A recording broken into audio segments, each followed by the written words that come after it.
வணக்கம், உங்கள் எலக்ட்ரிஷியன் ஜெயக்குமார், கடம்பத்தூர். இன்றைக்கி என்ன பார்க்க போகிறேன்னா, வீடியோவில் நேற்று வந்து போர் இறக்கியிருந்தேன். அந்த போர் இறக்கி லைன் வந்து டெம்பரரியாக கொடுத்துருக்கோம். ஆனால் அது நிறைய பேர் வந்து என்ஆர்வி போடலன்னு சொன்னீங்க. அந்த என்ஆர்வி போடல, ஏன் போடலன்னு சொல்லிட்டு எக்ஸ்பிளைன் பண்ணுறேன். புரிஞ்சவங்க புரிஞ்சுங்க, புரியாதவங்க கமெண்டில் கேளுங்க, நான் புரிய வைக்கிறேன். நன்றி, வணக்கம். உங்கள் நண்பன் எலக்ட்ரிஷியன் ஜெயக்குமார், கடம்பத்தூர். இந்த போர் நேற்று வீடியோ போட்டிருந்தேன். அதில் எல்லோரும் வந்து என்ஆர்வி போடுங்கன்னு சொன்னீங்க. அந்த என்ஆர்வி ஏன் போடலன்னு சொல்லிட்டு இப்போ எக்ஸ்பிளைன் பண்ணுற பாருங்க. இந்த போர் தண்ணி இப்படி போதா, இங்கே ஒரு என்ஆர்வி போட போகிறேன். ஓகேவா? இந்த என்ஆர்வி போட்டு இங்கே டீ போட போகிறேன். இங்கே டீ போட்டு இங்கே வந்து மோட்ரு ஃபிட் பண்ண போகிறேன், மோனோ பிளாக் மோட்ரு. ஏன்னா அதுக்கு பாருங்க, பஞ்சாயத்து கோயா, அந்த பஞ்சாயத்து கோயா இங்கே வரப்போகுது. அதனால் இந்த மோட்ரு போட்டால் இந்த தண்ணி தனியாக போயிடும், என்ஆர்வி லாக் ஆகிடும். அந்த போர் போட்டோன்னா அந்த தண்ணி தனியாக போய்ட்டு இந்த போரில் லாக் ஆகிடும்.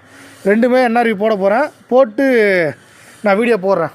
இன்னும் மோட்ரு வாங்கலாம், அது ஃபிட் பண்ண சொல்ல. அதுக்கு இல்லைன்னா பைப் எடுத்துன்னு வந்துடும். அதுக்குள்ளேயோ அந்த பைப் எடுத்துன்னு வந்துட்டோன்னே இந்த வீடியோ போடுறேன்.